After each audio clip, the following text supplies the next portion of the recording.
America Iran యుద్ధం ప్రపంచ ఆర్థిక వ్యవస్థను ఉక్కిరిబిక్కిరి చేస్తున్న వేళ ఈ ప్రభావం నుంచి గట్టెక్కించేందుకు కేంద్ర ప్రభుత్వం జారీ ప్యాకేజీ సిద్ధం చేస్తున్నట్లు తెలుస్తోంది.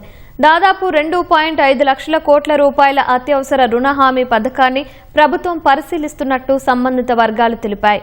కరోనా కష్టకాలంలో చిన్న మధ్య తరహా పరిశ్రమలకు ప్రాణం పోసిన ఈసీఎల్జీఎస్ పథకాన్నే ఇప్పుడు యుద్ధ ప్రభావిత రంగాలకు కూడా వర్తింపజేయాలని ప్రభుత్వం భావిస్తోంది.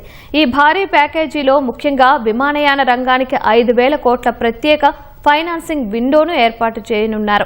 ఫలితంగా ఒక్కో విమానయాన సంస్థ గరిష్టంగా 1,000 కోట్ల వరకు రుణాన్ని పొందే అవకాశం ఉంటుంది. అనిశ్చితి వల్ల రుణాలు ఇవ్వడానికి వెనుకాడుతున్న నేపథ్యంలో బ్యాంకులు ఇచ్చే అప్పులో 90% వరకు సార్వభౌమ హామీ ఇవ్వాలని కేంద్రం నిర్ణయించినట్లు సమాచారం. ఈ రుణాలను తీర్చేందుకు ప్రభుత్వం 5 ఏళ్ల సుదీర్ఘ కాల పరిమితిని కూడా కల్పించనుంది.